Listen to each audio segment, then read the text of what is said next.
Outlaw Sports is brought to you by Molson Canadian, made from Canada, and Rocky Mountain Barbecue, Alberta barbecue cuisine at its best. Grant, I was just looking at everyone saying, the Flames are so deep at center and blah, blah, blah.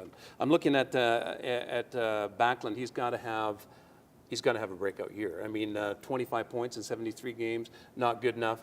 They expect more from him, obviously. But then you're looking at their centers and you're going, okay, you got Jokinen, you got Backlund, Brendan Morrison, and Stajan. But really, those guys don't put the fear of God into anybody. No. Sure, they got depth there, but really they're not the kind of centerman that you stand up and take notice and say, wow, we got to play those guys specially. No, they don't have that. They're not going to have that for a while yet. They just aren't going to have that. But you know what? If Olli Jokinen can be a dominant shutdown centerman with Glenn Cross and Moss, they had a great line last year until Moss got hurt. So he's always hurt. Yeah, he is. I know. You know, you want to talk about Rene Bourque a little later on too. So is he too. Yeah. So the centerman, if Backlund breakthrough year, to me he wasn't used often enough last year. If he's a go-to guy on a number one line, I think he's going to be okay. And then to me, Brendan Morrison, if he can pick up where he was last year before he got hurt, he wasn't bad either. But too many question marks. But the answer is Flames don't have a dominant centerman. They haven't for a long time. They haven't since Craig Conroy came here just before they went to Stanley Cup Final and played with Jerome. And who was the guy? Dean McCammon. Remember that one year, 02-03. So to me, they don't have that center, Mike. They just don't. So that you can't even try and find those guys to try and be that. But I think they might have enough parts on the wings to complement average center. Well, there you go, because they were 7th in the league in scoring last year. And they had 4 guys. What did I have here? My seven players had over 40 points. Right. And Stepniak coming in now, he's got the potential of scoring 20 goals. I mean, and he's going into his negotiating year for contracts. Guys always seem to be playing better. Especially him. Yeah. He's done it twice. Yeah. His best seasons and is going into his contract year. Sign him to 1-year deals. Exactly. Good point.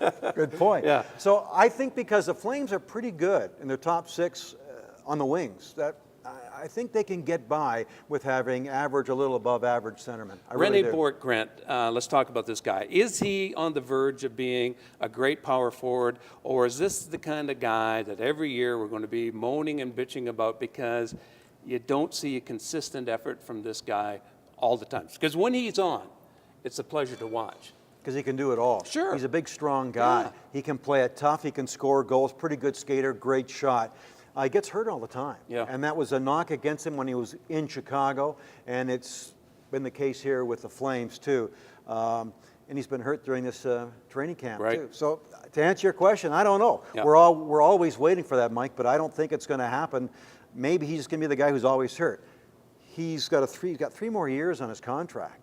And he makes $4 million this year, $3 million next year, and $4 million on the 3rd year of the contract. So he better get his act together, or once again, the Flames are stuck with a big contract with a player who's not very good. I'll ask you a question that'll piss off Flame Nation to no end.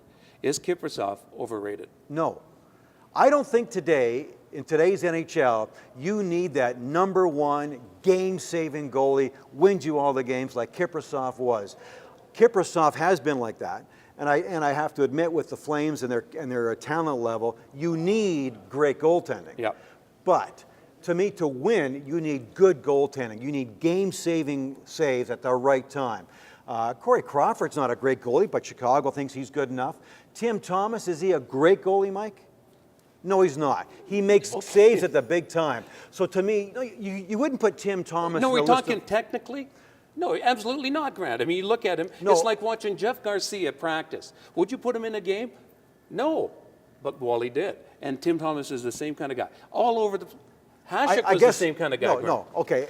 I don't disagree with that theory, but all I'm saying is that we don't need Kiprusoff. If the Flames are going to do anything, a good team just needs good goaltending. We don't need Kiprusoff to be the game saver all the time to make this team good. So I think he's a good enough goalie, if the Flames are a good team, to take them someplace. Let me ask you this. A rested Kiprusoff would probably be a better Kiprusoff, but do they have the right goaltender to be his backup. Is because you don't want to just give poor games away. I remember Colorado last year coming in and getting a win I say, what? I think Henrik Karlsson did a good enough job last year, and they think that he has potential and will develop better. So he covers all the net.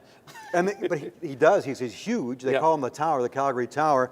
But I guess before he was flopping all over the place, using his size to make the saves. They've told him this year, use your angles. Just be the big guy and move.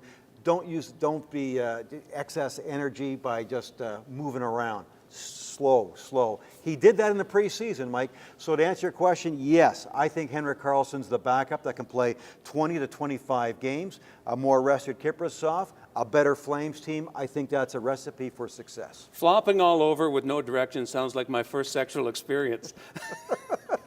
Let's leave it at that. Every show we got to have one of those, don't we?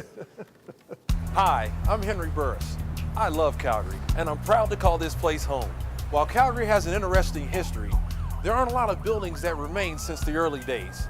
And some of those that are left are in pretty bad shape. Now we can revitalize this area with the use of robotic parking. It's efficient, it's accessible, and it's safe. The best part is that it's easy to use. For more information and a chance to invest with us, visit 7th Avenue Autopark.com.